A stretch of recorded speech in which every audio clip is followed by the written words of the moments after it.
에코프로랑 에코프로 BM이 뭐 현재 주가를 고정시켜 놨을 때 물론 그런 전망들이 계속 나오면은 그 전망에 의해서 주가가 변하겠지만 만약에 현재 주가로 고정을 했을 때는 3년 뒤나 4년 뒤나 8년 뒤나 이때 나올 수 있는 실적을 본다고 하면은 저평가 영역으로 갈 수 있을 것이다.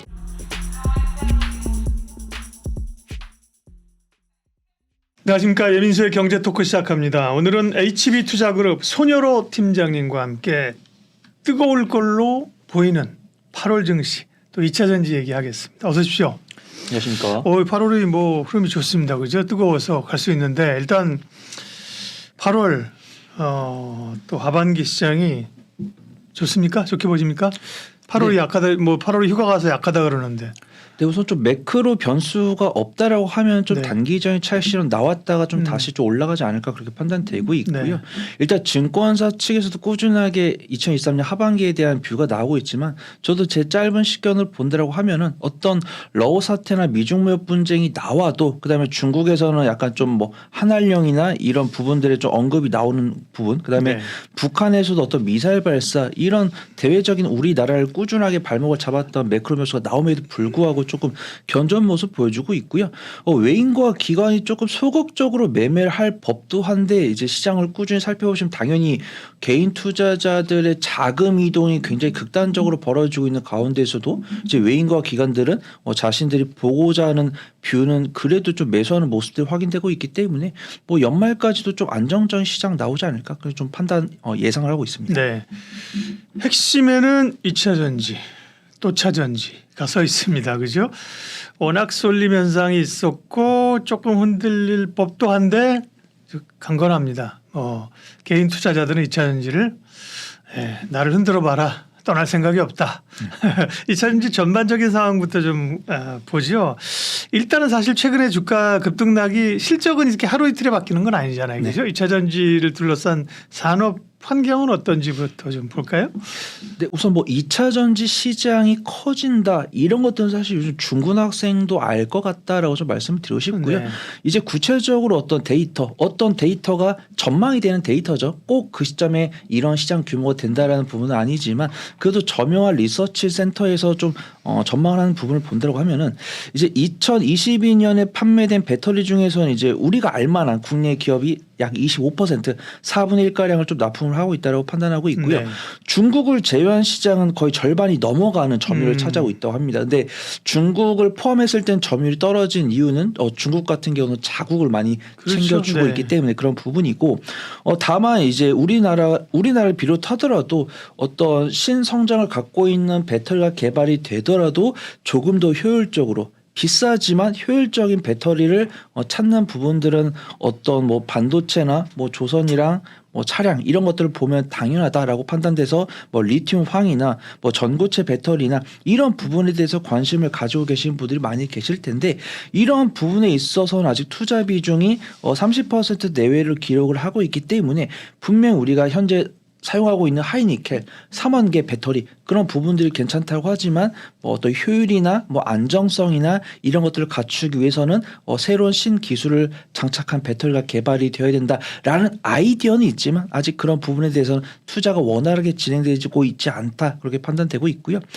최근에 뉴스를 보신 분들 아시겠지만 7월 13일에는 차세대 2차 전지 민간 협의체가 출범해서 좀 이제 배터리 3사랑 한국 배터리 산업협회가 참여했는데 2030년까지 차세대 2차 전지 1등 국가로 이제 우리나라가 도약한다라고 해서 투자를 진행했다고 했었는데 아직 투자 규모는 좀 명확하게 밝혀지지 않았고요. 어떤 정부에서 어떤 정책을 진행한다고 했을 때는 당연히 뭐 LG 에너지 솔루션, 뭐 삼성 SDI, 뭐 SK 이노베이션 등 많은 분들이 아실 만한 배터리 기업들이 우리는 이만큼 투자를 진행하겠다 이렇게 발표하면 좀 감이 좀 잡히지 않을까 그렇게 판단되고 있고요.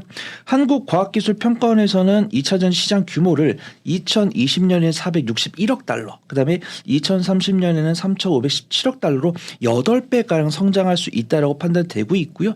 그 안에서도 이제 많은 구독자분들이 뉴스를 살펴보시겠지만 뭐 원자재 뉴스나 그다음에 어떤 공급 뉴스나 이런 변동성은 좀 보일 수 있다고 하지만 예. 점진적으로 현재 보여주고 있는 실적이 2030년까지는 한 8배 이상 증가할 수도 있을 것 같다. 이렇게 좀 예상하고 대응을 해보시면 좋을 것 같습니다. 네. 조금 또 이제 신경 쓰이는 뉴스들은 원자재 가격이 좀 하락했기 때문에 그에 따라서 뭐 양극재 가격이 하락할 수 있고 이제 셀 가격이 좀 내릴 수 있다. 그런 기사도 제가 이제 얼마 전에 본 것 같아요. 자, 그리고 이제 2차 전지 얘기할 때 최근에 조금 덜 얘기합니다만 테슬라 영향을 간과할 수 없어요. 테슬라가 이제 좋은 뉴스가 나오고 주가 오르면 국내 2차 전지가 따라서 오르고 그런 흐름이 일반적인데 테슬라는 뭐 실적 발표했죠. 근데 계속 가격 내린다는 얘기 계속 있네요. 근데 우선 좀 2차 전지 관련해서 많은 분들이 이제 테슬라를 기점으로 자꾸 매매를 하실 건데 네. 확실히 좀 박사님 말씀대로 테슬라가 많이 관심을 좀 잊혀진 이유는 변동성이 우리나라 2차 전지 관련 종목이 더 크다 보니까 맞아요. 네. 좀 테슬라 잊혀지는 네. 것이 아닌가 그렇게 판단되고 있고 어떤 달러가 기축 통화 역할을 하고 있듯이 전기차에 2차 전지 전기차에 관심이 있으신 분야한다면 테슬라의 동향에 반드시 좀 관심을 둬야 된다라고 좀 말씀을 드리고 있고요. 7월 20일에 실적을 발표했습니다. 매출액이랑 영업이익은 전년 동기 대비해서 47%, 20% 이상 증가를 했는데 뉴스를 조금만 찾아보신 분들은 아시겠지만 이런 부분들이 2분기에 차량 인도 대수가 46만 6천 대로 전년 동기 대비 83% 증가를 했기 때문인데 아쉽게도 매출 총 이익률과 영업이익률을 하락을 했습니다. 그래서 동일한 판매 대수를 판매를 했지만 이 한 대를 팔아서 나오는 돈이 줄어들었다는 것이죠. 그건 이제 단가를 낮췄다는 얘기잖아요. 비용이 많았거나 단가를 낮췄거나 뭐 이런 요인 아니겠어요? 네, 이제 뭐 네. 리포트상을 봤을 때는 판매 단가를 낮춘 것이 조금 더 중요한 그렇겠죠. 영향이다 그렇게 판단되고 있고 예.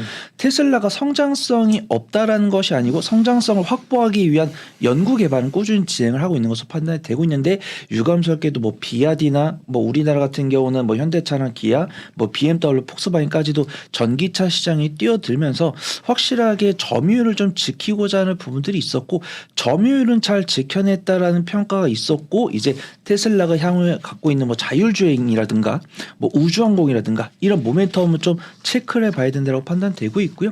테슬라가 2, 4분기 실적 발표하기 전까지는 주가 수익률이 한 75 정도 됐었는데 실적 발표하고 나서 최실화가 됐더라고요. 그래서 55까지 떨어진 부분 그다음에 어떤 일봉 차트를 보더라도 1, 4분기 때도 마찬가지로 1, 4분기 때도 2, 4분기 때도 실적 발표 이후에 10% 정도 단기적인 차익실현 나오는 모습 보여줬는데 1, 4분기 때는 워낙 저점이었기 때문에 기술적 반등이 꽤나 나왔다라고 하면은 테슬라 같은 경우는 현재 2, 4분기 실적 발표하고 저점을 다지고 있는 상황인데 현재 2023년 하반기 업황을 본다라고 하면은 재차 반등 가능성이 있지 않을까 그렇게 좀 보고 있습니다. 네. 테슬라 봤고요. 국내 2차 전지는 다만 이제 에코프로나 포스코홀딩스의 쏠림 현상이 좀 주춤하긴 한데 2차 전지 내에서도 다른 쪽에 관심이 있습니다. 그러면 이제 2차 전지를 보면서 어느 쪽을 좀 어느 쪽 혹은 어떤 포인트를 체크를 해야 됩니까?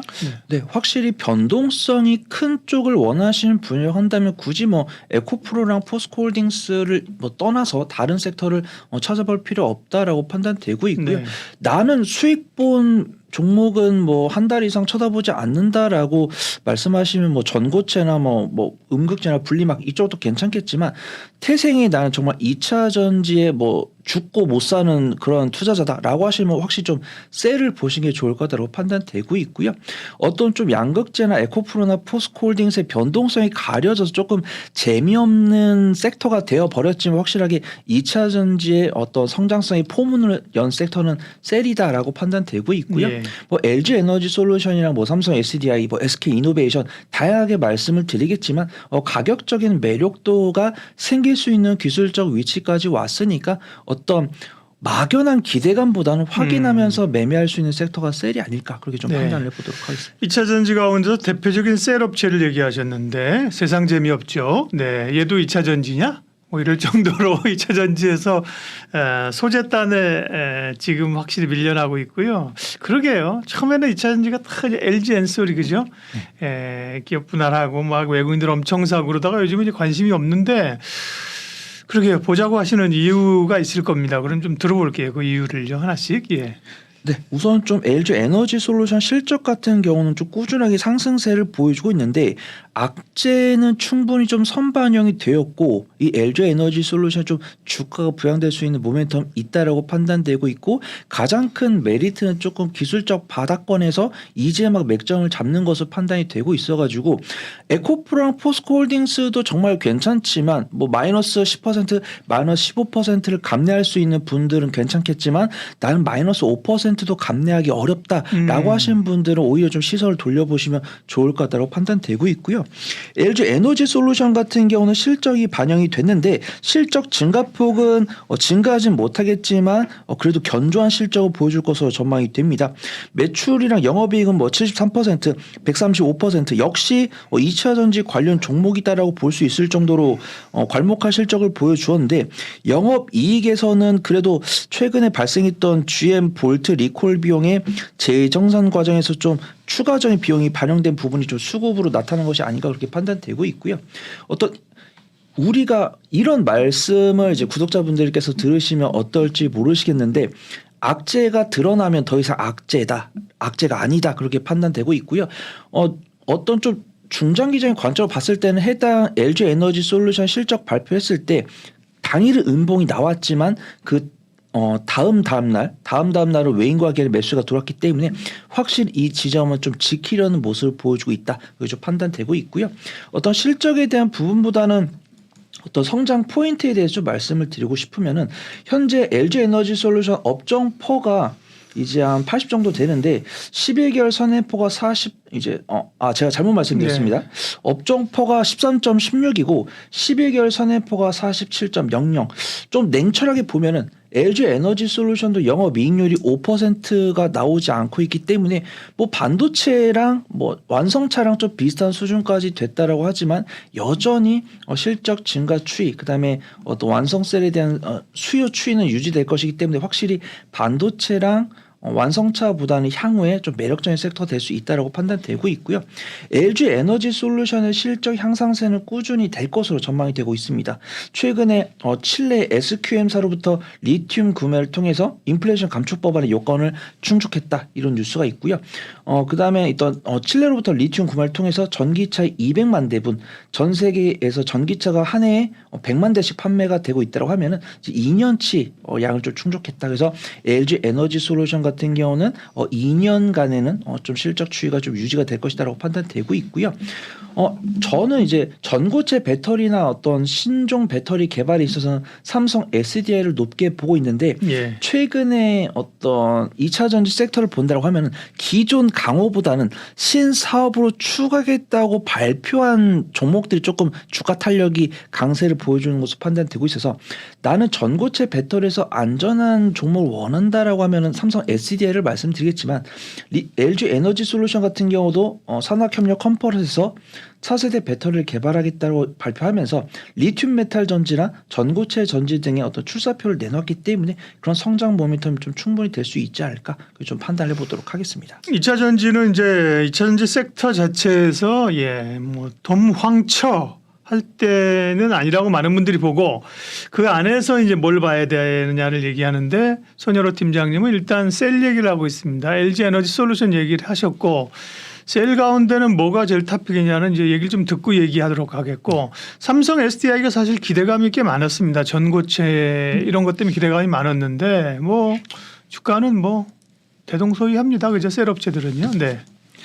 네, 우선 뭐 삼성 SDI 관련해서는 저는 굉장히 좀 긍정적으로 보고 있고 네. 제가 이제 두 번째 출연을 하면서 좀 다양한 인사이트를 드리고 어떤 타점의 상황이 있을 때는 좀 타픽이 좀 바뀌는 경향이 있지만 가장 좋은 것은 완성셀 기업들마다 색깔이 다양하기 때문에 모두 다 매수를 하는 것이지만 이 전문가 타픽을 말씀드리는 것은 그나마 이제 구독자분들로 하여금 보유 기간을 줄여드리기 위해서 타픽을 말씀드리는 네, 거거든요. 좋은 말씀이네요. 네, 네. 그래서 삼성 SDI든 LG 에너지 솔루션이든 제가 저번에도 말씀드렸지만 LG 에너지 솔루션은 정말 2차 전지 완성셀의 간판이고 삼성 SDI는 발톱을 숨긴 모범생이라고 말씀드렸기 때문에 어떤 삼성 SDI의 실적 추이는 확실하게 LG 에너지 솔루션에 비해서는 조금 덜합니다. 어떤 실적 증가폭이랑 향후 보여줄 실적 증가폭은 좀 덜하지만 삼성 SDI가 이제 뭐 삼성 SDI가 어떤 3원계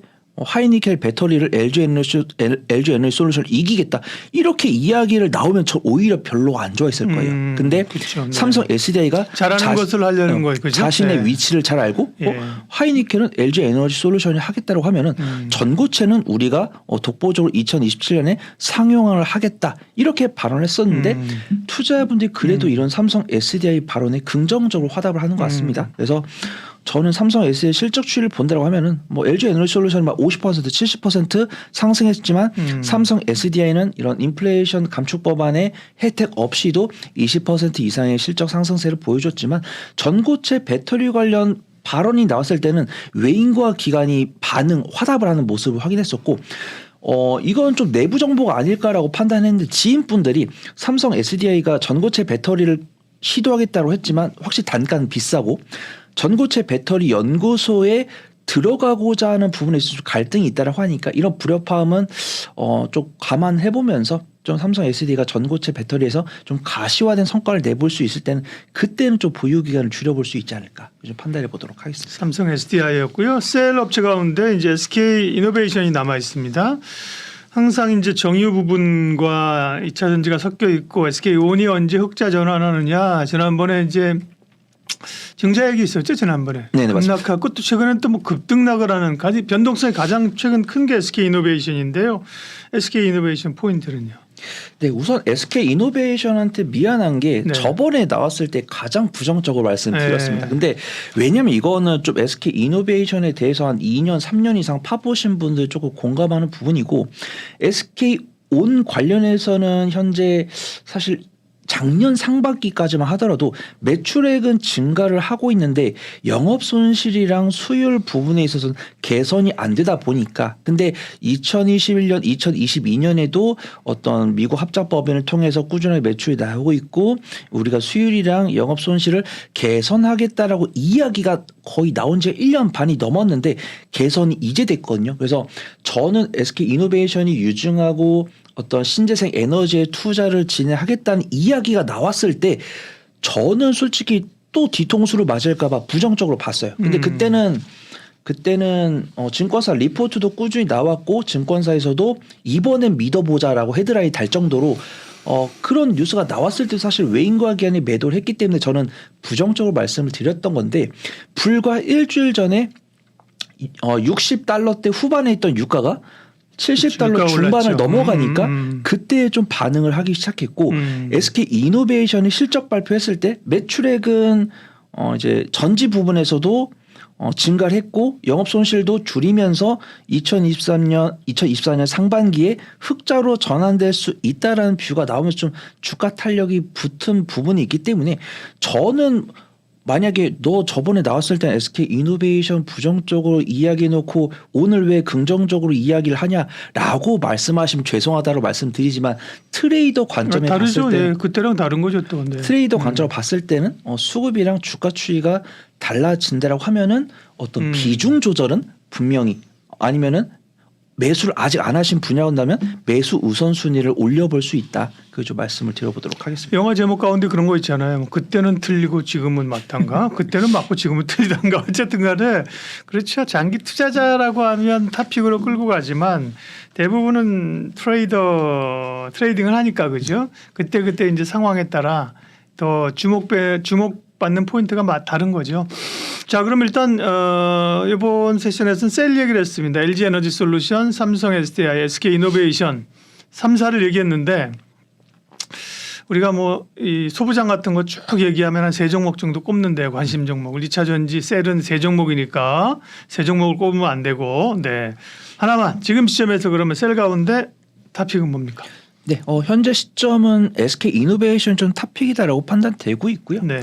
어떤 삼성 SDI가 전고체 발언이 나왔을 때 좀 탄력이 붙은 상황이었다고 하면은 그래도 뭐 한 달 안에 수익을 볼 수 있지 않을까 그렇게 판단되고 있는데 전고체 관련 발언이 나왔을 때 좀 시큰둥해서 좀 탑픽을 옮겨보도록 하겠습니다. 일단은 SK 이노베이션 같은 경우 저번에도 말씀드린 것처럼 기업 전반만 보면은 시가총액도 다른 셀 기업 대비 제일 가볍죠. LG 에너지 솔루션은 거의 120조가 되는데 SK 이노베이션 같은 경우는 20조 정도 보여주고 있고 어떤 산업 부분에서도 실적 90% 가량을 정유에서 발생을 시키고 있지만 원유 가격이 인상이 되고 있기 때문에 SK 이노베이션 자체는 실적이 안정적으로 나올 수 있을 것 같다라고 판단되고 있고요. SK 이노베이션이 실적이 안정적으로 나온다고 하면은 배당도 줄 수 있다. 그다음에 제가 그나마 조금 꺼림칙하게 봤던 부분은 SK 이노베이션이 갖고 있는 SK 온 부분인데 SK 온에 대한 당찬 포부가 나왔을 때 어떤 저명한 투자자들이 반응을 하고 있기 때문에 예. 가장 좀 보유 기간을 줄이면서도 좀 탄력적인 수익을 가져갈 수 있지 않을까 그렇게 좀 말씀을 드려보도록 하겠습니다. 그러면 마지막으로 간략하게 SK 이노베이션 같은 경우는 지난번에 급락해서 16만 원대에서 21만 원, 20만 원, 22만 원으로 가고 있는데 어느 정도 좀 목표가를 설정할 수 있을까요, 혹시? 네, 우선은 SK 이노베이션을 보면은 네. 굉장히 수급이랑 주가 움직임이 정직하게 보여주고 있다고 판단되고 있고요. 네. 외인과 기관이 매수할 때는 양봉 나고 있고 매도할 때는 음봉이 나오고 있기 때문에 어떤 좀 기술적 분석을 좀 정직하게 해보면 좋을 거다라고 판단되고 있고요. 현재 21선과 61선이 이제 올라오기 시작했습니다. 최근에 급등을 했으니까. 그래서 분할 매수 잘 하시는 분야고 한다면 현재가부터 분할 매수 들어가셔도 되지만 분할 매수를 잘 못하시는 분야고 한다면 20만 원부터 18만 원까지 분할 매수를 해 보신 다음에 어떤 단기적인 목표가는 제가 23만 원에서 24만 원을 네. 잡아드리고요. 제가 오늘 설명드린 내용 중에서 정유 모멘텀 2차 전지 모멘텀 부각되면서 이 23만 원, 24만 원 돌파할 때는 다시 한 번 더 대응 전략을 수정해 드릴 수 있다. 그래서 말씀드려보도록 하겠습니다. 많은 분들이 콕 집어서 듣고 싶어하는 얘기는 당근, 당연, 에코프로죠. 그렇죠. 그러게요. 워낙 많이 오르기도 했습니다만 또 뭐 많이 안 빠지고 빠지면 매수세도 또 많아요. 그죠? 근데 에코프로를 보면서 이제 에코프로를 뭐 무식하게 하면 지금 사도 되느냐 언제 팔아 이렇게 물어볼 수도 있지만 에코프로를 이제 관전 포인트로 그죠? 몇 가지 좀 이벤트도 좀 있는 것 같고 뭐 어떤 걸 좀 봐야 될지 궁금합니다. 얘기 좀 해주세요. 근데. 네, 우선 좀 에코프로가 무슨 일을 하는지, 그다음 실적이 어떻게 나오는지 이런 부분들을 다 내려놓고 봐도 저는 에코프로랑 에코프로 BM은 매매를 해봐도 좋을 거다라고 판단되고 있고요. 네. 보통은 기술적 분석을 하는 차티스트 분들이 21선을 이탈하면은 뭐 바로 그냥 관심 종목에서 지우시는 경우도 있는데 저 같은 경우는 21선이나 뭐 두턴 매물대를 이탈했을 때는 3일 안에 돌아오는지를 보고 결정을 하거든요. 네. 이 종목은 뭐 추세가 깨졌다. 근데 에코프로랑 에코프로 BM은 단 하루 만에 복귀하는 모습을 보여주고 있기 때문에 복원력이 있다. 네, 에코프로가 뭐 하는 종목인지 모르더라도 추세는 살아있다라고 좀 판단을 드릴 수가 있을 것 같고요. 어떤 포스코 그룹주랑 에코프로 그룹주는 확실하게 바라보고 있는 투자자가 다르다라고 판단됩니다. 그래서 포스코 홀딩스나 다른 포스코 그룹들 정말 개인 투자분들이 집중을 하고 있고 에코프로나 에코프로 BM 같은 경우는 외인과 기관이 집중을 하고 있기 때문에 어떤 뭐 공매도에 대한 쇼스키즈다라고 보시는 분들도 계실 수 있는데 제가 최근에 보니까 에코프로 같은 경우는 공매도가 하루 매도 대금의 한 3% 정도, 그다음에 에코프로 BM 같은 경우는 약 7에서 8% 정도 되고 있기 때문에 순매수 금액에 많이 잡아서 넉넉하게 많이 잡아서 10%가량은 환매수를 하고 주주에게 돌려주는 물량이기 때문에 계산을 안 해도 된다고 해도 어떤 좀 괄목할 만한 순매수가 에코프로 그룹주에 들어오고 있기 때문에 좀 매매를 해봐도 된다라고 판단되고 있고요. 뒤에서 좀 에코프로나 에코프로 BM에 대해서 실적이랑 뭐 캐펙스나 뭐 이런 투자 포인트는 좀 자세하게 말씀을 드리겠지만 에코프로나 에코프로 BM을 꾸준하게 검색을 해보신 분들도 상기하는 관점으로 들어보시면 좋을 것 같고 에코프로란 종목에 대해서 2차전지 양극재 관련 종목이다라고만 알고 계셨던 분이라고 한다면 뭐 공부하는 관점으로 이번 챕터 지켜봐 네. 주시면 좋을 것 같습니다.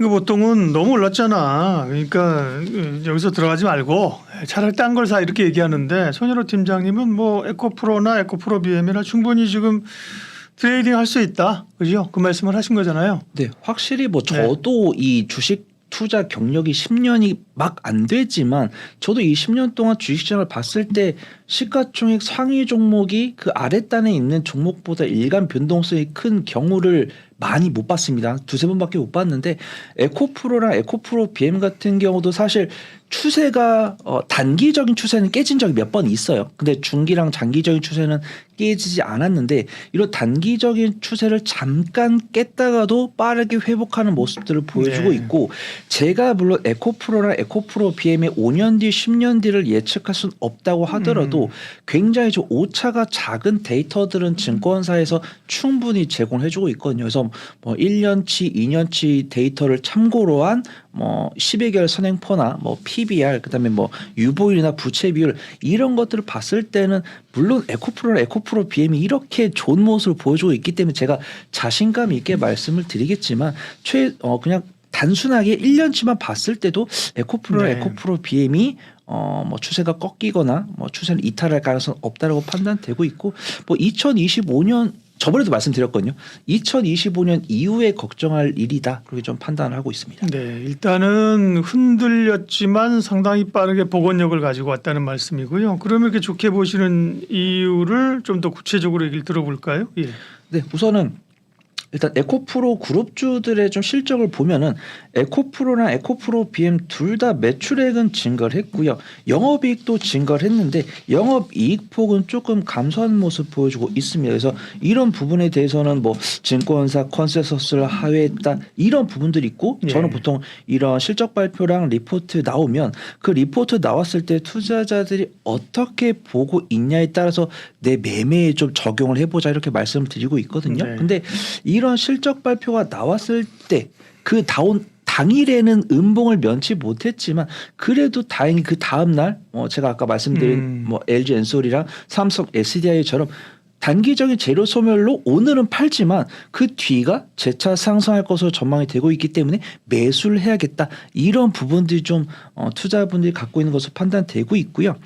일단 실적 발표하고 단기적으로 흔들리는 것은 어떤 전기차 인도 가격 하락에 따른 단기적인 실적, 그다음에 리튬 가격 같은 경우는 작년 고점 대비했을 때는 50%가량 하락했다라고 뉴스가 나오고 있지만 제가 리튬 선물 가격을 봤을 때는 23년 4월부터 3개월 연속 점진적으로 상승세를 보여주고 있기 때문에 많은 분들이 예상하신 것처럼 영업 이익률 이제 뭐 총이익률이랑 매출 이익률은 줄어들겠지만 절대적인 실적 데이터는 증가할 것이다. 그래서 에코프로랑 에코프로 BM이 뭐 현재 주가를 고정시켜 놨을 때 물론 그런 전망들이 계속 나오면은 그 전망에 의해서 주가가 변하겠지만 만약에 현재 주가로 고정을 했을 때는 3년 뒤나 4년 뒤나 8년 뒤나 이때 나올 수 있는 실적을 본다고 하면은 저평가 영역으로 갈 수 있을 것이다. 저는 보고 있는데 저의 이 투자 포인트를 강하게 말씀드릴 수 있는 부분은 추세가 깨지지 않았고 외인과 기관이 사고 있기 때문이다. 그렇게 좀 말씀을 드리도록 하겠습니다. 네. 그러게요. 실적 지난번에 얘기가 나왔을 때 잠깐 흔들렸습니다만 지금 뭐 사실은 에코프로나 에코프로 BM은 실적으로 가는 건 아니니까요. 그죠? 뭐 이익이 뭐 팍팍 늘어나고는 그런 구간은 아니지만 성장성과 이제 기대감으로 이제 가는 것들인데요. 그러면 앞으로 이제 에코프로를 보면서 뭘 어떤 걸 좀 주목해서 봐야 됩니까? 포인트를 좀 잡아주세요. 네, 우선은 저도 아까 말씀드린 것처럼 저도 지주사를 매매를 잘 안 합니다. 네. 근데 에코프로 같은 경우는 많은 구독자분들 아시다시피 지주사잖아요. 근데 그렇죠. 이제 에코프로가 이제 에코프로 BM의 지분을 50%가량 갖고 있고 에코프로 BM의 실적이 결국 에코프로고 에코프로 하단부에 있는 관련 계열사들에 대한 모멘텀이 조금 부각이 되고 있는 것이 아닌가 그렇게 판단되고 있고요. 사실 에코프로의 변동성을 봤을 때 이렇게 뉴스를 클릭해 보면은 에코프로가 이렇게 움직이는 이유에 대해서 분석이 안 되어 있는데 그래도 전문가들 사이에서는 왜냐하면 에코프로가 강하게 상승할 때는 개인 투자분들이 접근하고 있기 때문에 개인 투자분들이 보통 어떤 조금 죄송한 말씀이지만 뭐 3년 뒤, 5년 뒤를 보고 투자하기보다는 신용을 땡겨가지고 그 단기 차익 15% 오늘 에코프로로 15% 단기 트레이딩 하겠다 이러고 들어가신 분들도 좀 이제 발견이 되고 있기 때문에 확실하게 좀 에코프로를 좀 안전하게 물리더라도 대응으로 나가기 위해서는 좀 그 뒤에 있는 모멘텀을 좀 체크를 해보시는 게 좋을 것 같다고 판단되고 있고요. 에코프로 같은 경우는 계열사가 16가지가 있다고 합니다. 그중에서도 많은 구독자분들께서 아실 만한 부분은 양극재를 만들고 있는 에코프로 BM이고 그나마 유명한 기업은 이제 에코프로 머티리얼즈랑 에코프로 이노베이션 정도를 들 수 있다고 판단되고 있고요. 에코프로 머티리얼즈의 상장 시기가 8월이라고 말씀하신 분들이 계셔가지고 제가 검색을 해봤는데 8월이라고 하는 부분들은 나와 있지 않고요.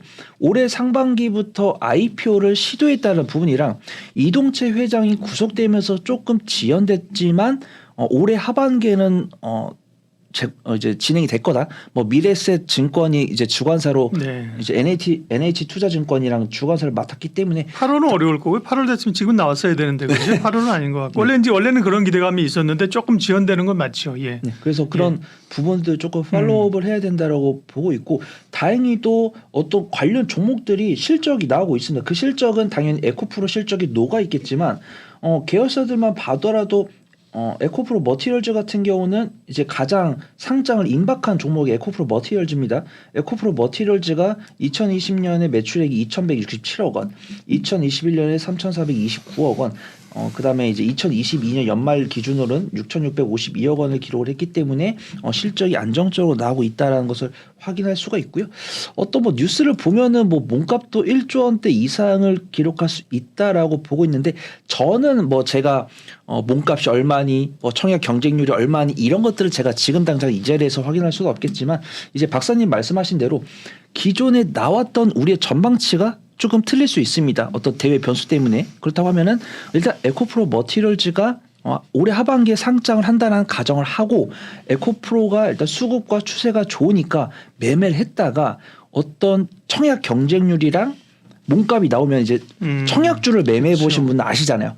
이런 게 구체가 되면 단기 차익이 나오거든요. 이런 것들을 좀 속된 말로 우려먹는다. 그렇게 해서 일단 에코프로를 긍정적으로 보시면서 매수를 하셨다가 제가 말씀드린 투자 포인트가 구체화되면은 좀 비중을 줄였다가 눌림목을 만들면 다시 채우는 그런 전략을 올해 하반기까지도 좀 가져갈 수 있지 않을까 좀 말씀드려보도록 하겠습니다.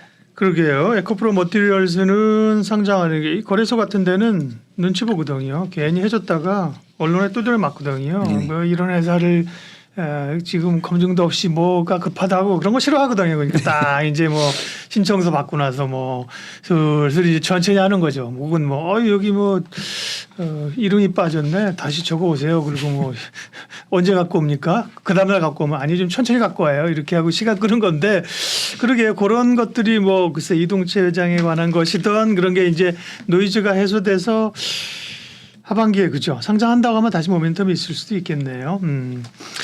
그러면 에코프로 그룹주가 얼마 전에 에코프로 HN도 한번 움직였습니다. 에코프로가 활락하니까 그죠. 그러나 뭐 HN보다는 에코프로와 에코프로 BM이 상장 기업 가운데 핵심인데 그중에서 에코프로 그룹주 가운데서 그러면 더 선호는 BM 쪽입니까? 에코프로입니까?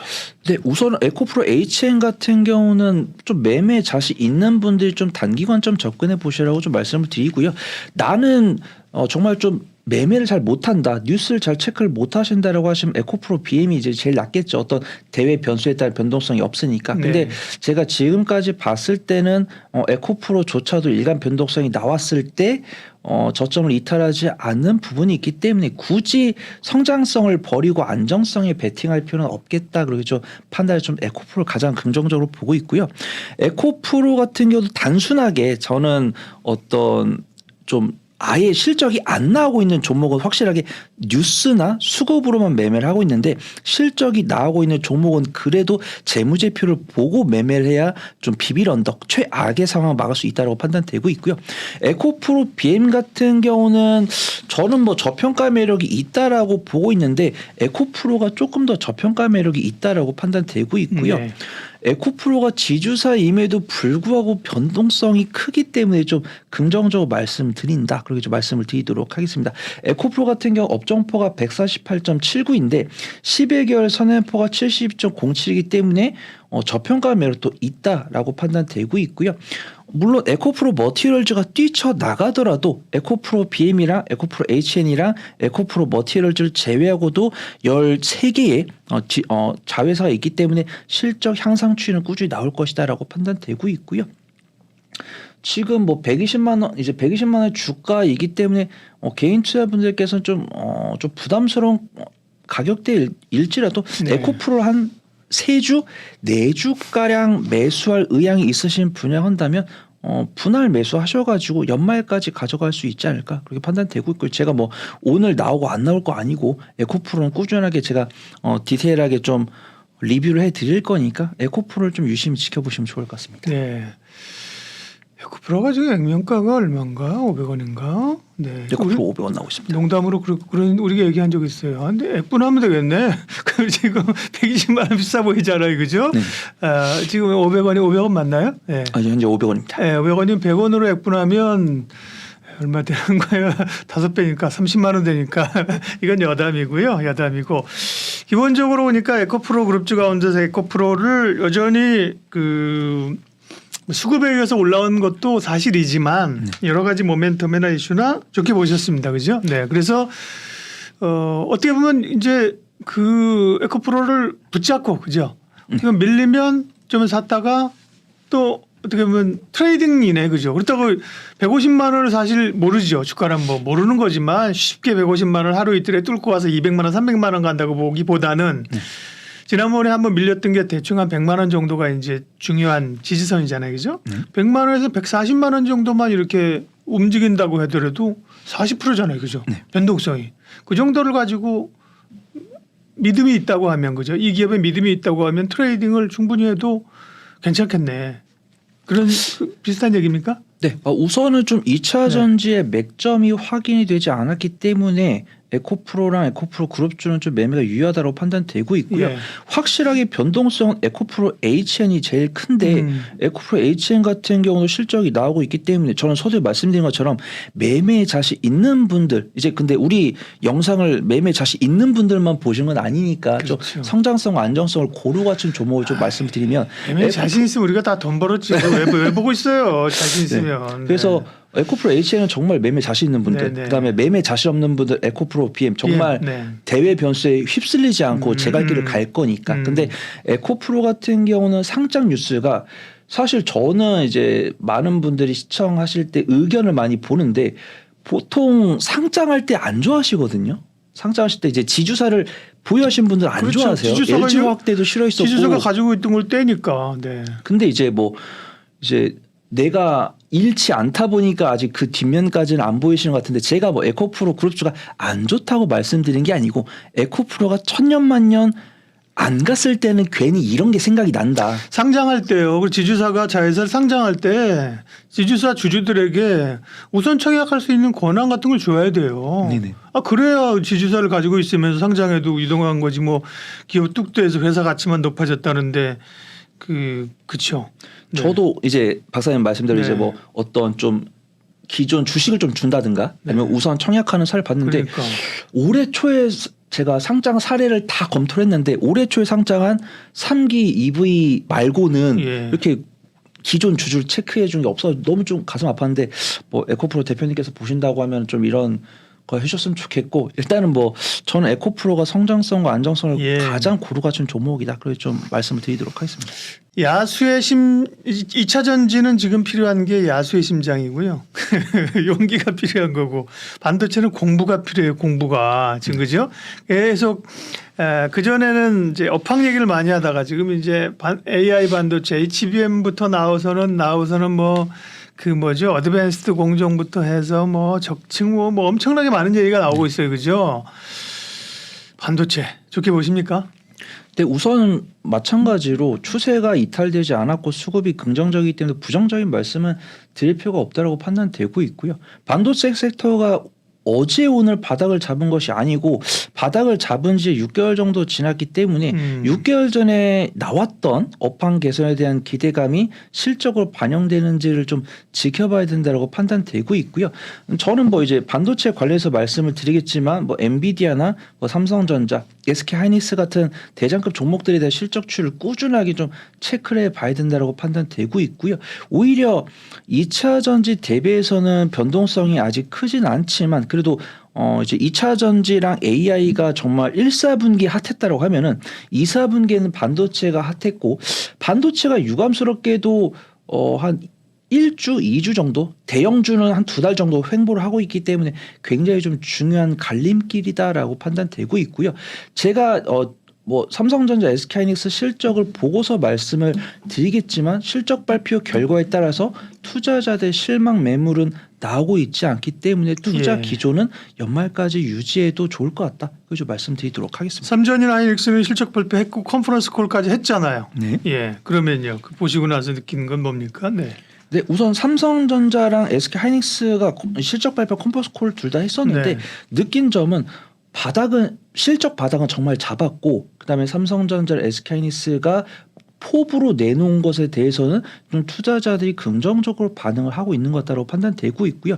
실제 제가 저번에도 말씀드린 것 같은데 삼성전자랑 SK하이닉스가 지금 내비추고 있는 실적으로는 투자를 못합니다. 어떤 정말 트레이더가 아니고 가치 투자를 하시는 분들은 유니버스의 적자 기업은 아예 유니버스에서 빠져버리기 때문에 투자를 못하는데 그래도 삼성전자랑 SK하이닉스가 적자폭을 줄였고 어떤 그냥 단순하게 DDR4 우리가 흔히 알고 있던 메모리로 인한 실적이 아니고 DDR5나 HBM3 같은 차세대 AI 뭐 GPU에 들어가는 메모리 반도체 실적이 나오고 있다 보니까 확실하게 업황 개선에 대한 기대감으로 좀 투자자들이 좀 투자를 하고 있다라고 판단되고 있고요. 유니버스라는 얘기 제가 설명드리면 이제 증권사들이 커버하는 종목이 이제 그 커버군이 있어요, 그죠? 예. 근데 보통은 2,000개 종목 다 애널리스트들이 커버 안 합니다, 그죠? 회사에 따라서 다르겠지만 예를 들면 뭐 200~300개를 커버한다고 하는 그 이 종목 커버리지를 얘기하는 겁니다, 그죠? 거기서 근데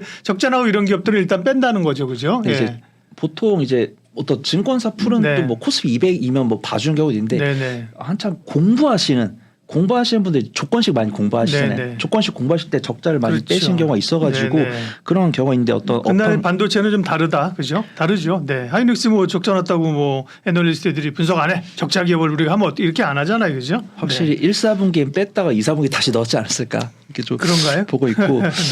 삼성전자 같은 경우 저는 좀 SK하이닉스에 좀 기대를 많이 하고 있고 삼성전자 같은 경우는 반도체 이제 뭐 적자를 못 면한 건 아닌데 반도체에서는 적자폭을 줄였고 휴대폰 사업부 같은 경우는 유감스럽게도 1, 4분기 대비해서 실적 폭이 크게 증가하지 못했지만 이 둘을 상쇄했을 때는 1, 4분기보다는 선방을 했다 이런 평가를 받고 있고요.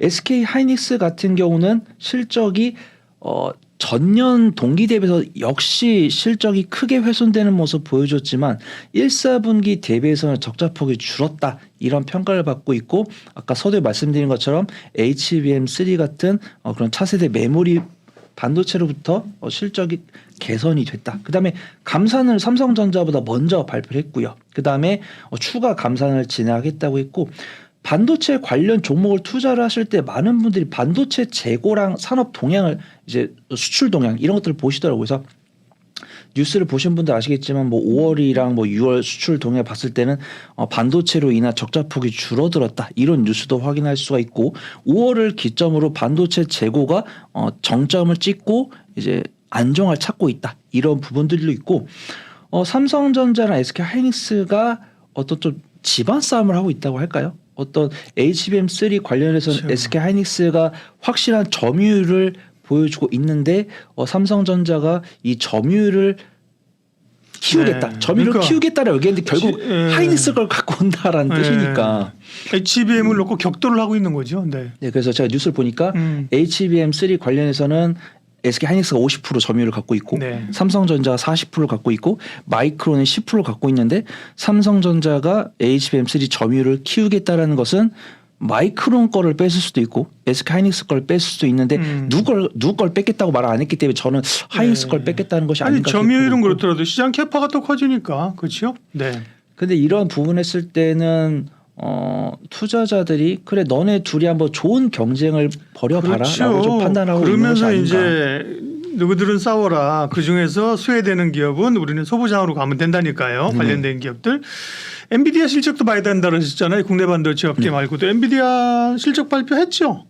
네, 우선 엔비디아가 이제 5월 25일에 발표를 한 게 1사분기고 이제 회계 기준이 조금 다르다 보니까 네. 다른 기업들과는 조금 한 2주, 3주 정도 실적 발표는 이제 이격이 있다라고 하고 있고요. 근데 네. 이제 뭐 전문가분들 고점이 아니다라는 의견을 하고 있고요. 사실 엔비디아랑 비빌 만한 대적수가 없다라고 하다 보니까 제가 엔비디아 그냥 이거 참고 자료로 말씀을 드리는 건데 네. 엔비디아가 퍼가 220 정도였거든요. 근데 제가 이제 방송 준비하려고 어제 한 번 더 보고 오니까 퍼가 240이 넘었더라고요. 네. 그래서 예전에 좀 보면은 로봇주들이 지금 퍼가 200이 넘고 있고 예전에 신풍제약이 제약바이오로 피라맥스로 강하게 상승할 때 400이었습니다. 그래서 엔비디아가 240일 때 고평가냐 아니냐라고 하는 거는 뭐 많은 아니 국내 기업 제약기랑 비교하는 것보다는 엔비디아는 이제 미국의 기술주들 그다음에 이제 뭐 닷컴 버블 때 레벨이나 이런 걸 비교해 주는 게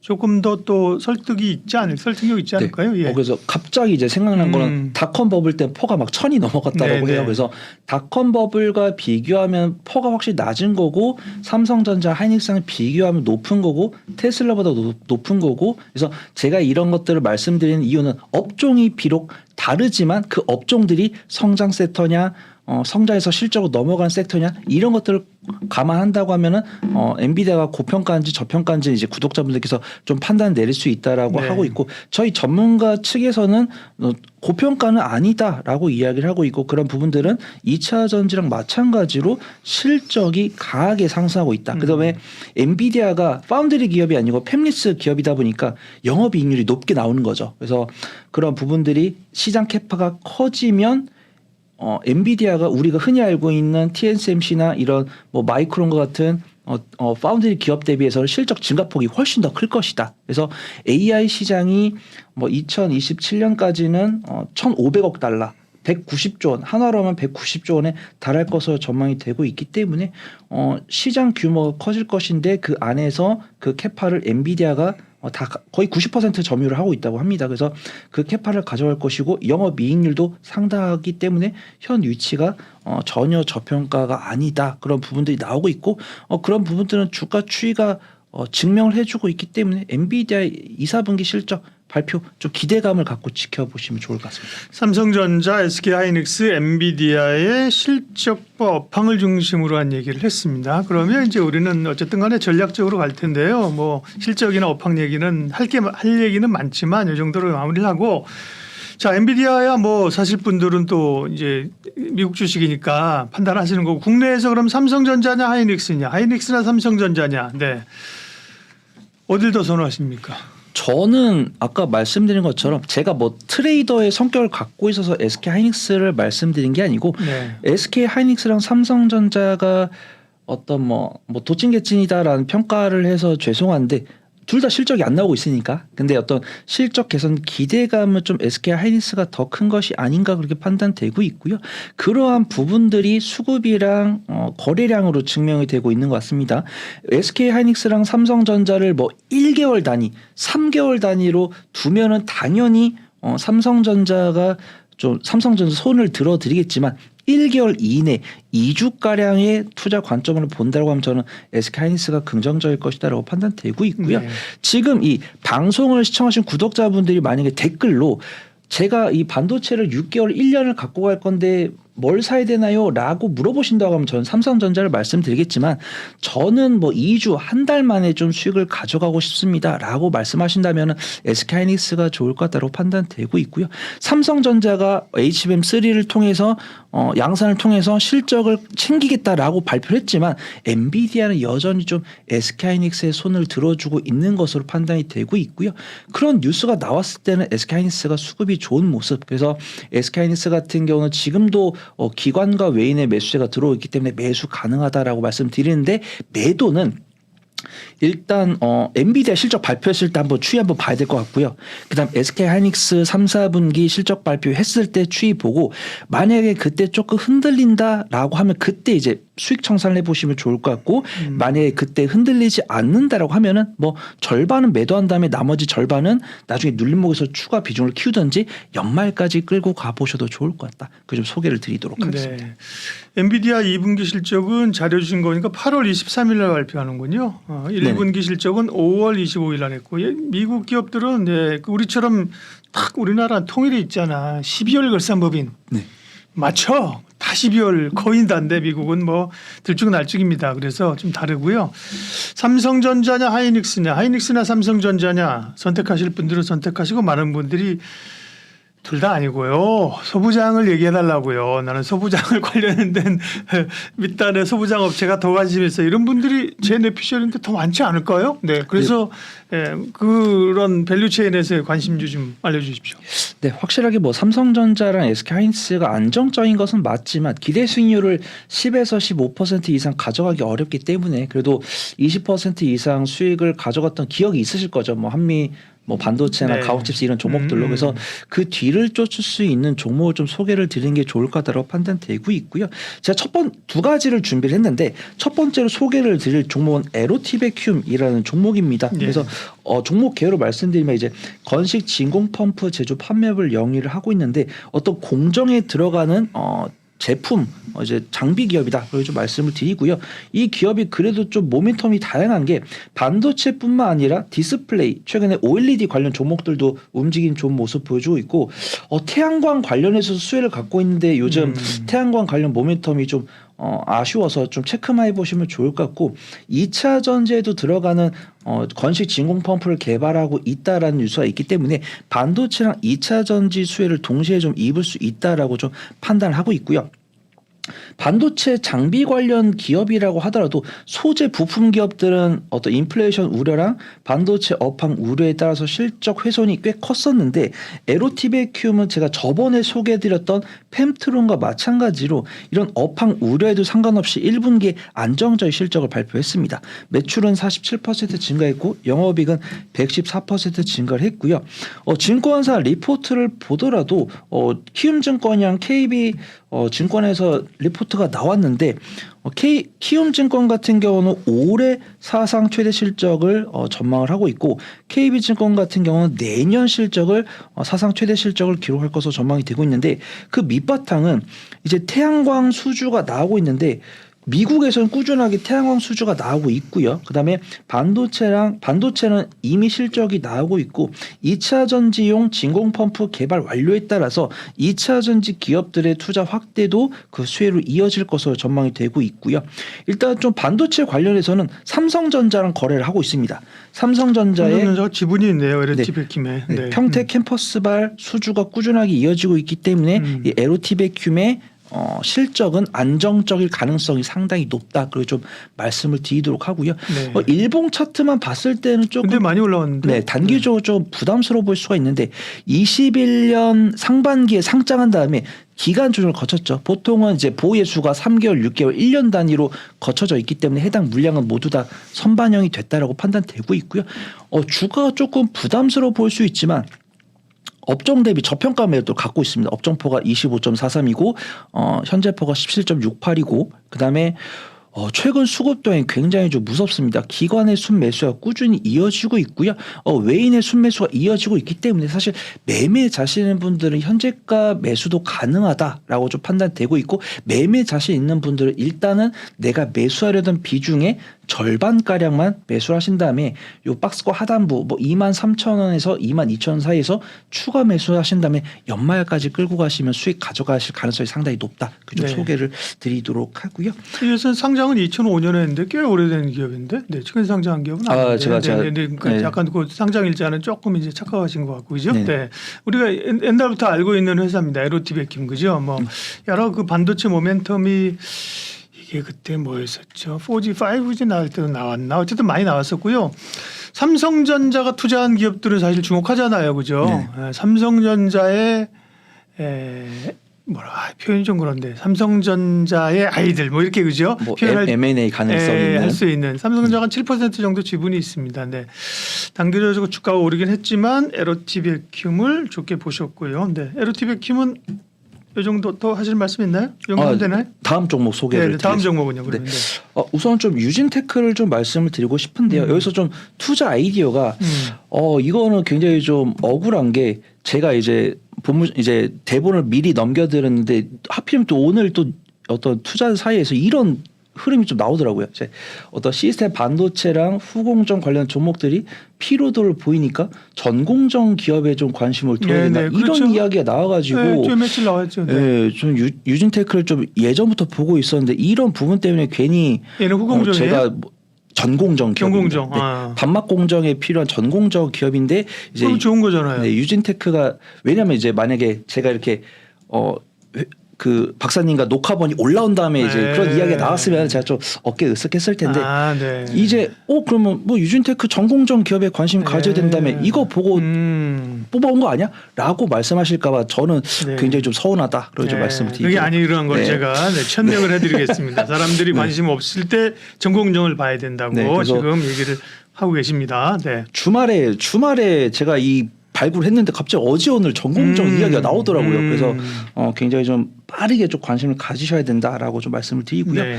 매출처가 상당히 다양합니다. 이제 전공정 방막을 형성하는 전공정 장비 제조업을 영위하고 있는데 삼성전자, SK 하이닉스, 마이크론 등 다양한 매출처를 보유하고 있고 삼성전자발 매출이 50% 이상이기 때문에 삼성전자의 뭐 아이들이 됐으면 좋겠습니다.